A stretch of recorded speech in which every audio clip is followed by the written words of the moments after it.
Bonjour. Jour 4 de la Coupe d'Afrique des Nations ivoirienne, et plus que jamais, il n'existe plus de petites équipes dans le football continental.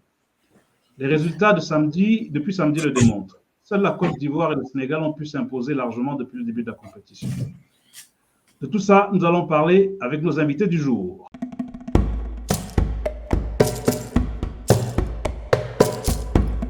Il est de la maison, mais aujourd'hui, c'est aussi le rédacteur en chef du magazine panafricain Équipe Afrique, Noé Richepin.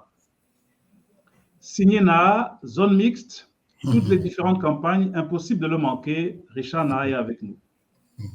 Et évidemment, saluons la présence de notre entraîneur, le seul spécialiste du jeu parmi nous, le coach Cyril Kpama qui exerce dans le Var à Saint-Cyr. Messieurs, bonjour. Bonjour Hervé, bonjour à tous. Pour commencer, nous avons des stades vides ou presque, et pourtant des spectateurs se plaignent de ne pas trouver de billets d'entrée. Autant dire que c'est le premier couac de la compétition, celui de la billetterie. Présentation des enjeux, un sujet de la rédaction de Mana TV. Chers peuples africains, chers COCAN, chers organisateurs de la CAN 2023 en Côte d'Ivoire, nous sommes à la fondation Félix Houphouët-Boigny et il n'y a pas de ticket d'entrée au stade. Et nous allons remarquer à partir de ce soir que les stades seront vides. L'ouverture officielle de la CAN, un grand match de la Côte d'Ivoire, une grande ouverture comme celle que nous avons vécue. Les stades sont vides et ce n'est pas normal. C'est un cri de cœur que nous envoyons ici à l'endroit du COCAN. Nous sommes ensemble avec les frères africains. Nous sommes ici à la fondation pour fouiller des billets et il n'y a pas de billets. Les billets sont vendus aux revendeurs qui vendent les billets dans la rue à 100 000. Et ce n'est pas normal. Nous avons quitté nos différents pays africains. Nous sommes venus dans le pays de Félix Houphouët-Boigny, du président Alassane Ouattara, du pays organisateur, pays hospitalier, parce que nous voulons vivre cette CAN. C'est notre fête africaine. Je suis là avec mes frères guinéens. Nous avons un match tout à l'heure et nous n'avons pas de pied. Ce n'est pas normal et après les stades sont vides. Est-ce une mafia? Est-ce une manipulation? Nous, on voudrait savoir. Ce que nous voudrons demander au COCAN, c'est quoi? Que le COCAN fasse un communiqué disant que tous ceux qui n'ont pas pu avoir leur ticket au guichet ou en ligne, qui se rendent au stade. Ils vont organiser les choses au stade pour pouvoir accueillir tout le monde. Est-ce que vous voyez? C'est-à-dire, par exemple, toi tu as eu ton ticket. Moi, je n'ai pas eu le mien. Je vais acheter, on me dit 200 000, 100 000, 25 000, 50 000. Pourtant, le ticket est vendu à 2 000 francs, 5 000, 10 000. Pour nous, les moins chers. Est-ce que vous voyez? Nous sommes ici pleins. Vous pouvez filmer. Les fans sont là. Les supporters camerounais sont là, les supporters guinéens, les supporters ivoiriens. Parce qu'il n'y a pas que les supporters des différentes nationalités qui jouent, qui veulent voir le match. Tous les Africains sont là, tout le monde veut voir le match. Les gens ont l'argument de voir le match. On ne quitte pas nos pays pour venir ici voir le match à la télé. Lorsqu'on vient dans un pays, c'est parce qu'on veut être au stade. Alors messieurs, qu'est-ce que vous pensez? Richard, on t'a connu très virulent contre la CAF. Alors, qu'est-ce que t'inspire cette histoire de billets? Concernant la billetterie, qu'est-ce qui se passe? En fait, il faut remonter à quasiment 6 mois parce que les gens regardent aujourd'hui ce qui se passe au niveau de la billetterie en Côte d'Ivoire, mais ils oublient le passé. Au stade de Bouaké, il y a 6 mois de cela, il y a eu un scandale de la billetterie concernant le match... je ne sais plus quel match, mais c'était un match organisé par la fédération ivoirienne de football. Il y a eu des billets parallèles qui ont été vendus avec la complicité des membres de la fédération ivoirienne de football. Il ne faut pas se dire, puisqu'il y a eu des gens qui ont été convoqués au commissariat et le directeur exécutif de la confédération de la fédération ivoirienne de football a été convoqué à un commissariat parce qu'on avait attrapé 2 dames qui avaient des billets dont elles disent que c'était des dirigeants de la Fédération ivoirienne de football qui leur avaient remis les billets. Le match Maroc, 2 mois plus tard, le match Maroc-Côte d'Ivoire au stade Ebimpe, il y a une dame qui a décrié que la fédération, pour avoir les billets du match Maroc contre la Côte d'Ivoire, c'était la croix et la bannière et qu'elle avait vu des gens à l'intérieur. Oui, Richard, je comprends qu'il faut aller aussi loin, mais là, actuellement. Oui, non, parce que Hervé, il faut aller, c'est l'histoire. Parce que ce qui arrive aujourd'hui n'est pas un fait anodin. Il faut aller de loin pour comprendre. Et suite à ces deux événements, je n'étais pas surpris qu'aujourd'hui, qu'on nous dise qu'il y avait eu des biais parallèles, il y a eu un marché noir. Et si vous regardez très bien aujourd'hui, il y a une déclaration du président de la Fédération ivoirienne de football qui dit que lui, il a eu accès à des billets de la finale de la Champions League au marché dans noir. le marché noir. Oui, oui, mais ça, beaucoup de gens ont pris des billets au marché noir. C'est pas, non, pas mais nouveau. justement, comment un dirigeant de football peut-il avouer, et il a même dit quand il n'était pas encore président de la Fédération ivoirienne de football, il a eu recours à des billets, il a eu recours au marché noir pendant les rencontres de la Coupe du Monde. C'est assez grave. C'est assez grave. Et oui, moi, je pense que ce sujet ne doit pas faire rire parce que il y a deux personnes que moi j'accuse dans cette histoire. Il y a la CAF et il y a le COCAN. Et souvenez-vous, la majorité des gens qui font partie du COCAN, ce sont la majorité des gens de la FIF qui sont huilés à la tâche. Et donc, ça ne me surprend pas qu'il y ait ça. Cela dit, comme on l'a dit, si le président de la FIF a dit qu'il l'a fait, il n'était plus, il faut préciser quand même, il n'était plus dirigeant de football puisque à ce moment il était en dehors du football. Bah, Cyril, coach, c'est vrai que c'est quand même un gros couac pour cette compétition. Comment toi tu l'as vécu? Quelles sont les informations que tu as et comment ça se passe? Non, moi je parlerais juste de la dominante sportive parce que effectivement, moi étant on va dire un homme de terrain, j'ai pas tous les tenants, les aboutissants comme le grand frère Richard, mais c'est vrai que moi je parle sur un point de vue émotionnel sportif. Aujourd'hui, ce genre de compétition, ce sont des fêtes et ce sont aussi la possibilité de galvaniser un groupe ou même de réunir un pays quand c'est un peu compliqué et de jouer une telle compétition devant des stades vides amène plusieurs interrogations. Est-ce que, au point de vue de la FIFA, on va être respecté? Est-ce que la compétition aura toujours la même saveur quand on sait tous les défaillances judiciaires ou autres que ça peut amener? Parce que du coup, tout ce que Richard vient de dire, ça amène aussi sur le point de vue politique de dire il faut mettre d'autres moyens pour qu'il y ait de la sécurité, pour qu'il y ait plus d'honnêteté et autres. Est-ce que les gens du football ont envie de ça pour notre Afrique? J'en suis pas sûr. La motivation des joueurs. Aujourd'hui, on voit que les sélections se battent aussi pour avoir des binationaux. Quand tu joues à Liverpool tous les week-ends, est-ce que savoir que tu vas jouer devant 6000 personnes, est-ce que vraiment ça en vaut la peine, même s'il y a une dominance bien sûr de patriotisme, mais on sait très bien que ce patriotisme au niveau des binationaux est quand même un peu tangent. Et dernièrement, point de vue purement sportif, quand le coach a à faire appel au 12e joueur, à la motivation, à l'importance que les joueurs ont de faire une bonne compétition pour ramener peut-être du calme ou un peu plus de bonheur au pays, ça reste aussi compliqué. Donc moi, je pense qu'il faut vraiment qu'ils trouvent une solution pour que les stades redeviennent pleins et que notre fête du football africain, on puisse la vivre pleinement. Merci Noé. Alors, on te retrouve. Toi qui es sur Abidjan, sur la ville, et qui est confronté directement au problème, comment ça se passe de ce côté-là? Que ce soit à Abidjan, que ce soit à Yamoussoukro, voire à Bouaké, okay. On a connu ce phénomène-là de billets qui sont revendus au marché noir, ou alors, comme Richard le dit, affectionne bien le thème, dans des marchés parallèles. Sur le coup, pour ceux qui sont sur le terrain, comme je le disais tantôt, on ressent vraiment de la tristesse parce que vous avez des gens qui ont voyagé, qui ont fait parfois des kilomètres, qui ont pris des avions, qui ont loué des appartements, des villas, des chambres d'hôtel et qui se retrouvent là, qui veulent assouvir leur passion, vivre cette CAN à fond, la CAN de l'hospitalité, comme elle est appelée, qui malheureusement se retrouvent face à une situation inexplicable.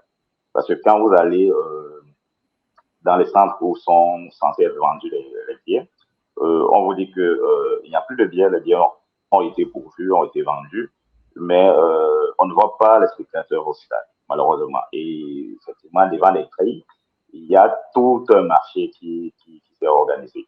Et là aussi, c'est une spéculation monstre, c'est des prix exorbitants. Pardon. Tout à fait, oui. Donc, effectivement, il faut la prendre à bras le corps. Bon, nous devons quand même noter et remarquer que le gouvernement et la Fédération ivoirienne ont promis de changer les choses. Le maire de Bouaké qui a offert des places pour les spectateurs et des dispositions ont été prises pour que ces éléments soient changés. Messieurs, je vous propose de passer à l'étape sportive, parce que quand même, c'est un peu ça qui nous réunit dans notre sens du jeu. Hier, le Cameroun a été tenu en échec par une vaillante équipe de Guinée qui a terminé le match à 10. Et la fédération a fait fuiter une vidéo de Kaba Diawara à la mi-temps qui donne ses instructions après l'expulsion du capitaine François Kamano. Nous regardons et nous en parlons juste après. Écoutez bien ce que je vais vous dire. Ça ne change rien au problème. On reste bien en place. On réduit les espaces, ok? On se met à 4-4-1 au lieu de 4-4-2. On a un joueur en moins, c'est pas grave. Agibou, tu passes à la passe de François là. Même travail, tu fais les efforts et tu te remets bien dans la ligne de 4. Le plus important, c'est qu'on occupe cette largeur là. On occupe cette largeur. Et le plus important aussi, c'est que les centraux, la ligne défensive, vous accompagnez. Il faut qu'on soit compact. Momo, le seul truc, il faut que tu empêches cette passe-là. Celle-là, elle nous tue. En fin de première mi-temps, ils l'ont fait, c'est pour ça qu'ils sont venus. Ils vont chercher à nous étirer sur la largeur. S'ils ne peuvent pas passer là, ils vont essayer de passer comme ça et comme ça. C'est là où ils vont tomber sur Morgan et sur Agibou. Les gars, le seul truc, ils peuvent rien faire. Ils commencent même à s'énerver. On tient le ballon, on avance, on bloque, je vous le répète. Comme ça si on avance et comme ça si on recule. On ne joue pas sur notre surface de réparation. Écoutez bien, hein, on ne joue pas sur notre surface de réparation. Mori, rôle très important. Tu récupères, tu donnes. Tu récupères, tu donnes et tu restes bien en sentinelle parce que tu sais que Moriba, c'est pas trop son truc. Les gars, c'est très bien, mais pensez, quoi qu'il arrive, quand on va changer, on va rester comme ça. Ils vont se fatiguer et sur la fin, on aura des comptes pour aller marquer le deuxième. Ok? C'est compris? Allez, Coach, on sait à quel point tu aimes la tactique. Là, on voit un entraîneur qui reprend son groupe, qui ne se laisse pas abattre après une expulsion. C'est le sentiment que j'en ai. Mais toi, de ton point de vue, qu'est-ce qu'on doit lire à travers cette vidéo, dans cette vidéo? Je vous avais dit hier que j'avais eu Charlie Pakili, le coach adjoint de cette sélection, et que j'avais bien senti que Charlie et Kaba avaient un plan. Et en fait, là, on vient de voir un coach qui sait exactement où il va et surtout comment il veut y aller. Parce que savoir où on va, c'est important, mais il faut vraiment définir une ligne directrice. Et lui, il avait décidé de ne pas reculer. Il savait qu'une équipe camerounaise qui commençait à grappiller des mètres et des mètres allait être très compliquée à manipuler. Donc, il a décidé de continuer à avancer, que son équipe continue à avancer. Et ça a payé en quelque sorte. Hein. Je pense qu'après, Kaba a toujours été quelqu'un d'un leader. C'est un leader. Et on sent surtout dans l'intensité de son discours d'avant-match, de mi-temps, pardon, on sent surtout que le groupe, même si on entend beaucoup de choses hors, hein, sur sa situation personnelle, mais on sent que le groupe a vraiment envie d'aller avec lui. On le sent, on le perçoit, et quand il finit, on sent que le groupe y croit vraiment. Et ça, c'est très important. Ah, c'est cool. Richard, ton avis? Mais moi, je pense que, qu'on se dise la vérité, l'équipe guinéenne n'a jamais existé dans ce match. C'est vrai qu'elle est venue, mais c'est vrai, c'est la réalité, parce que quand on regarde comment la configuration du système de jeu de Kaba Diawara, il était venu en 4-4-2. Quand ils sont passés, quand ils ont eu le carton rouge, lui-même dans la vidéo qui circule, il a dit on va faire un 4-4-1. Et puis, le problème aujourd'hui, c'est que le manager sélectionneur Rigobert n'a pas su trouver, parce que le Cameroun a quand même, les gens oublient qu'à la mi-temps, le Cameroun était mené et que après le carton rouge, le Cameroun s'est ressaisi et a égalisé, a quand même trouvé la solution pour égaliser. Et on a très bien vu, parce que beaucoup de gens disent que oui, le Cameroun n'a pas bien joué. Pour moi, le Cameroun a joué son jeu d'habitude, parce que avoir 70% de possession de balle, c'est quand même avoir le ballon tout le temps du match. Et c'est normal qu'on puisse, quand on a le coach dirait que la possession ne veut pas dire la domination. Une possession défensive. C'est quand même la domination, parce que si tu as tout le temps le ballon, ça veut dire que tu domines quand même. Mais le problème, c'est quoi? C'est de trouver les failles pour marquer. Et c'est ce que le Cameroun n'a pas pu faire. Et c'est ce qui m'amène à dire que les joueurs camerounais doivent être des tueurs.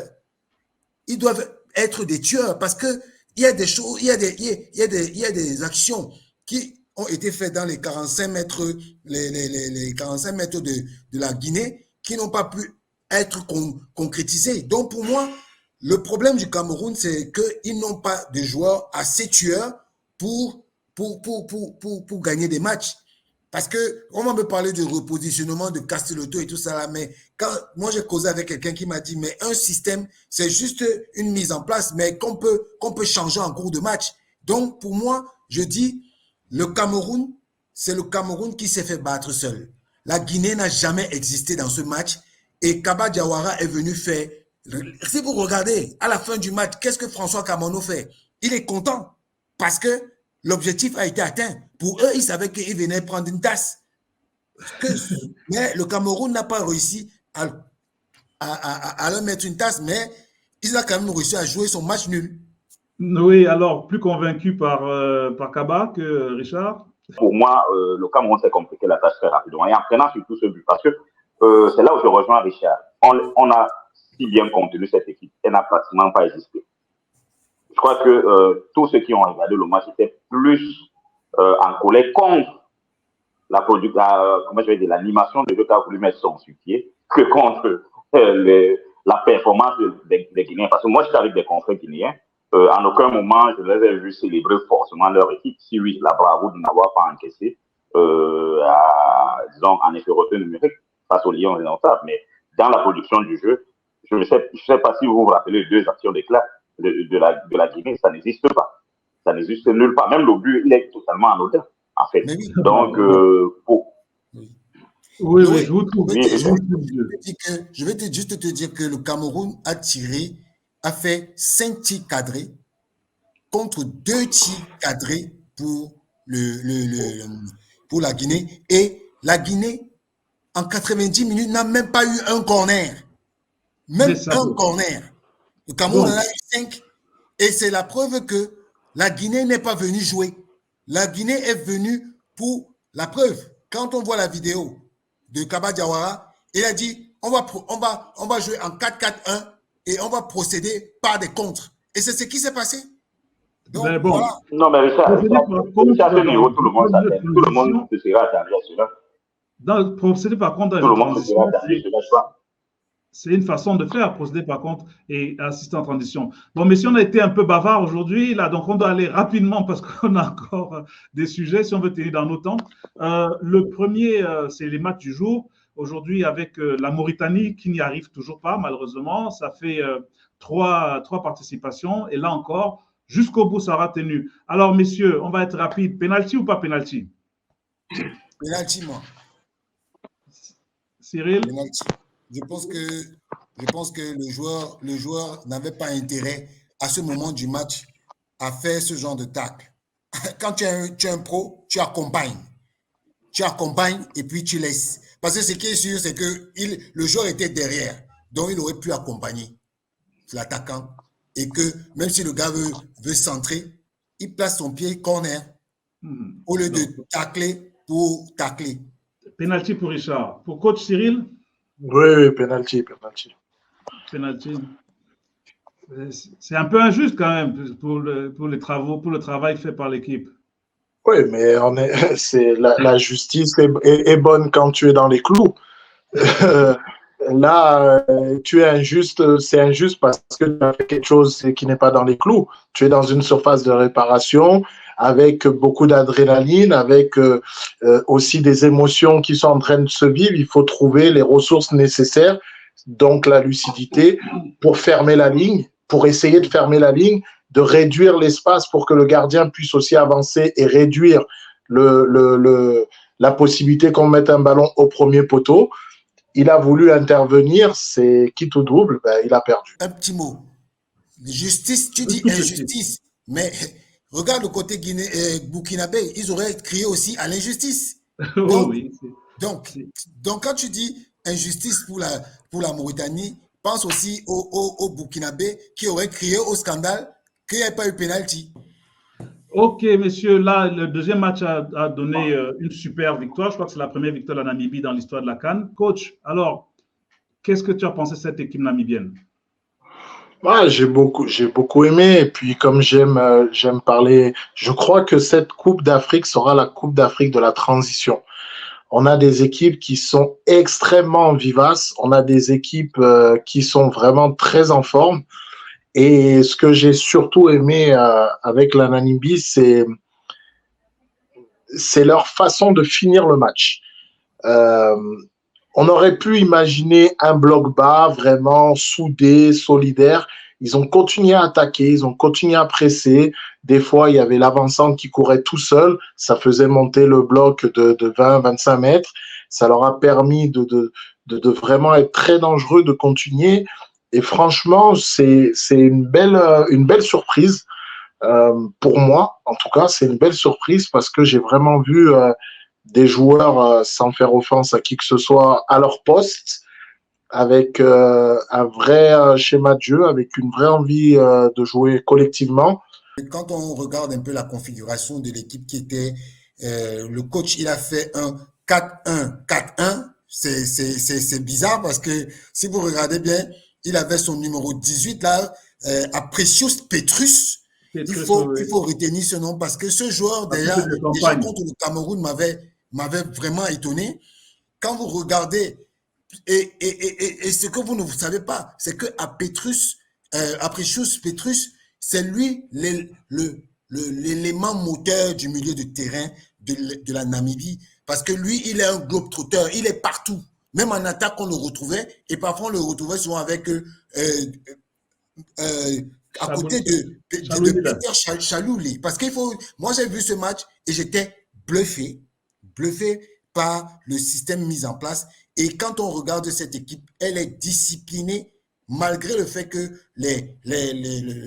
la Tunisie a eu plus de possession de balles qu'elle.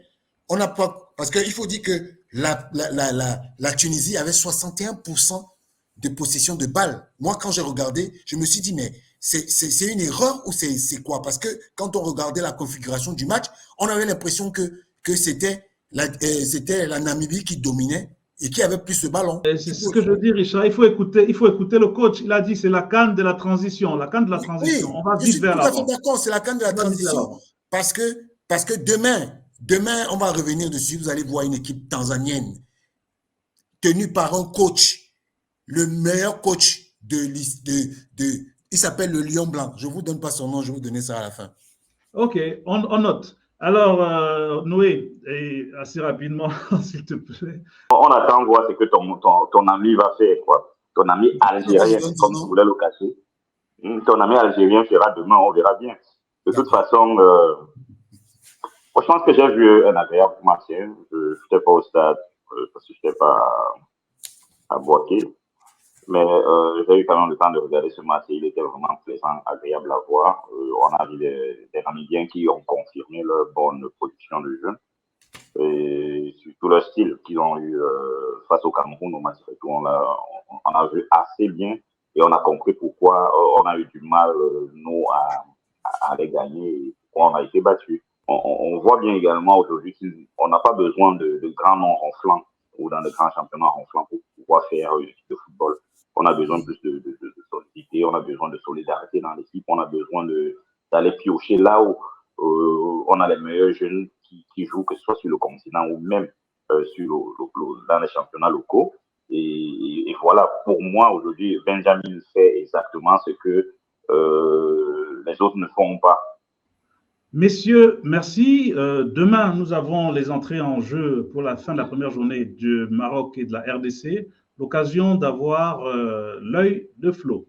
La CAN 2024 a commencé il y a quelques jours en Côte d'Ivoire. Toutes les équipes ne sont pas encore rentrées en lice. Je pense notamment au Maroc qui affrontera la Tanzanie ce mercredi à 18h. Le Maroc fait office de favori, ou presque. On va dire que quand il s'agit de la CAN, le Maroc c'est toujours un petit peu compliqué. Depuis 1976, pas de titre remporté dans la compétition. Mais le Maroc sort d'une Coupe du Monde assez incroyable où le pays a fait vibrer tout le continent africain en allant chercher une demi-finale et une défaite contre l'équipe de France. Donc Walid Regragui l'a dit, cette année il place évidemment le Maroc au sommet du continent africain. En tout cas, il espère le placer au sommet. S'il n'y a pas de demi-finale, il l'a dit, il s'en va et laissera sa place à un autre sélectionneur. Donc c'est demi-finale minimum pour le Maroc. Et puis, il y a un autre sujet qui fait également beaucoup couler d'encre au sujet de ce Maroc, c'est la déclaration de Adel Amrouche, le sélectionneur algérien de la Tanzanie, donc qui sera l'adversaire du Maroc dans quelques heures. Adel Amrouche, je cite, a insisté sur le fait que la Fédération royale marocaine de football est une puissance prouvée dans le monde du ballon rond africain. D'ailleurs, lors du dernier match face au Maroc, ils nous ont imposé de jouer le soir alors qu'on voulait jouer en début d'après-midi. Actuellement, c'est le Maroc qui gère le football africain. Ils choisissent aussi leurs arbitres et nous demeurons de simples spectateurs. Voilà une déclaration assez choquante qui fait beaucoup de bruit, évidemment en Afrique, mais surtout au Maroc. Walid Regragui ne veut pas en entendre parler. Il a réagi à cette déclaration d'Adel Amrouche en disant que ça ne l'intéressait pas. Voilà, lui, il est concentré sur le football et sur son équipe. Mais en tout cas, ça a le mérite d'être clair. Adel Amrouche a déjà quelques petites excuses si ça se passe mal pour la Tanzanie en ce début de CAN 2024. Messieurs, alors pour vous, est-ce que le Maroc est favori de la compétition? Je pense qu'il faut attendre la sortie du Maroc demain, voir ce qu'ils vont produire. Autant le Cameroun, l'Égypte, le Ghana et autres, qui sont des favoris naturels, autant la vérité du terrain est tout autre chose. Donc, il faudrait bien qu'on voie ce que ce Maroc va produire et qu'on ne reste pas sur ce qu'on a vu au mondial, même si on souhaiterait revoir ce grand Maroc-là. Mais la CAN, c'est pas le mondial. Donc, demain, peut-être, on verra le joueur de réalité. La CAN, c'est pas le mondial. Merci. Cyril, coach? Moi, je les mets dans les favoris, notamment parce que j'ai vu certaines nations dites favoris faire des matchs qui n'étaient pas à la hauteur de favoris. Donc, n'ayant pas joué, on peut leur laisser la place de favoris ou le bénéfice du doute. Oui, Richard? Je vais faire un peu de Gobesson. Qu'est-ce que vous appelez favori? Hein? Le Nigeria, favori, ils ont fait 1-1. L'Égypte, favori, ils ont fait 2-2. L'Algérie, favori, ils ont fait 1-1. Qu'est-ce que vous appelez favori? Pour moi, on est dans une compétition et chacun vient. Le Cameroun, favori, ils ont fait 1-1. Donc, on est dans une compétition. Laissons les choses se faire. La Tanzanie ne s'est pas qualifiée pour venir faire de la figuration. Demain, rendez-vous demain. Si vous avez l'opportunité de m'inviter, vous aurez aussi demain. Rendez-vous demain. Ok, merci messieurs. Nous quittons avec sur les réseaux sociaux avec une image évidemment des Congolais qui se charrient, les Congolais Brazza gardant le fleuve pendant que les léopards du Congo sont à la CAN. Merci messieurs, vous avez été très bavards, mais c'est tant mieux. Et merci. Et bonne soirée, bonne Coupe d'Afrique des Nations. Nous gardons le sens du jeu. Au revoir. Il y a des dessins qui montrent des Congolais du Congo-Brazzaville en train de surveiller le fleuve. Alors j'espère qu'on va les voir. De surveiller la montée des eaux, de voir s'il y a les poissons. C'est une mission qui leur a été donnée par les autres Congolais les léopards qui vont aller à la CAN. Alors justement, c'est un peu une façon de charrier les Diables Rouges qui, eux, n'assistent pas à cette CAN. Justement, qu'est-ce que vous en pensez? Ça vous fait sourire? Écoutez, je vais surveiller le fleuve. Aux dernières nouvelles, nos frères voisins ont accepté de surveiller le fleuve à notre absence. Ce qui est une bonne chose, ils ont assumé. Mais pardon, à vous aussi, ne rentrez pas si tôt. S'il vous plaît, ne rentrez pas si tôt.